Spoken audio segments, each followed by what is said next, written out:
Hi friends, எல்லோரும் எப்படி இருக்கீங்க? இப்போ நான் ஒரு சிம்பிள் இதுதான் சொல்ல போகிறேன். நம்ம எப்பயுமே பூ வாங்கி உதிரி பூ வாங்கி கட்டுவோம். சில பேருக்கு உதிரி பூ வாங்கி கட்டுறதுக்கு டைம் கூட இருக்காது. கடையில் தான் பூ வாங்கி சாமிக்கு போடுவோம், இல்லை நம்ம வீட்டு யூஸ்க்கு பண்ணுவோம். உதிரியாக வாங்கி கட்டினா நமக்கு ரொம்ப ஹெல்ப்ஃபுல்லாக இருக்கும் உதிரிக்க. இப்போ இந்த பூ பாருங்கள், கட்டை கட்டையாக குண்டாக இருக்குது. இந்த பூ, இந்த மல்லிகைப்பூ குண்டாக வரத்துக்கு என்ன பண்ணணும் அப்படிங்கிறத மட்டும் நான் சொல்கிறேன். ஓகேங்களா? நார்மலாக பூ கட்டும் போது எப்பயும் மல்லிகைப்பூ என்ன பண்ணுவாங்க, இந்த பக்கம் ஒரு பூ, ஆப்போசிட்டில் ஒரு பூ, இப்படி வச்சு தான் கட்டுவாங்க. கடையிலையும் கட்டுவாங்க, நம்மளும் கட்டுவோம்.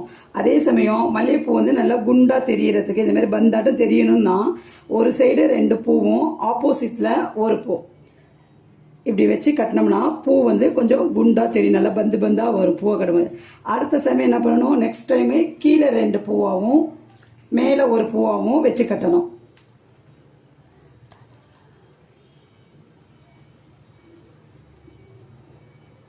இப்படி வைக்கும் போது பாருங்கள், உங்களுக்கே தெரியுது. ஒரு பூ கடையில் கட்டுறதெல்லாம் சிங்கிள் பூவாக தான் வைப்பாங்க, 2 பக்கமும் ஒரு பூவாக தான் வைப்பாங்க. இப்படி பாருங்கள், பார்க்கும்போதே இப்படி குண்டாக தெரியும்.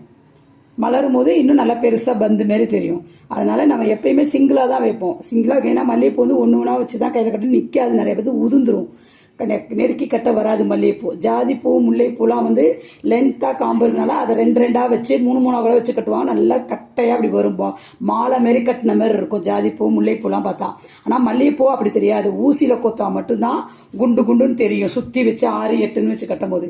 ஆனால் நீங்கள் ட்ரை பண்ணி பாருங்கள், இப்படி 3 பூவா மல்லிகைப்பூ நல்லா நெருக்கமாக கட்ட தெரியும், கையில் நல்லா பிடிக்கணும், இல்லைன்னா உதிர்ந்து கொட்டிடும் மல்லிகைப்பூ. 2 ஆப்போசிட்டில் 1, இல்லை உங்களால் 2 கூட வைக்க முடியினாலும் வச்சு கட்டி பாருங்கள். நல்லா பூ பந்து மாரி வரும், மாலை மாரி இருக்கும். சாமிக்கு எடுத்து போடும்போது மாலை மாரியே இருக்கும் நம்ம வீட்டில் பார்த்து கட்டுறதுக்கு. இந்த மாதிரி ட்ரை பண்ணி பாருங்கள். உங்களுக்கு பிடிச்சிருந்தா நீங்கள் ட்ரை பண்ணி பாருங்கள், எப்படி பூ கட்டி இது வந்திருக்குன்னு பாருங்கள். பிடிச்சிருந்தா லைக் பண்ணுங்கள், உங்கள் ஃப்ரெண்ட்ஸ்க்கெலாம் ஷேர் பண்ணுங்கள், மறக்காமல் சப்ஸ்கிரைப் பண்ணுங்கள் ஃப்ரெண்ட்ஸ்.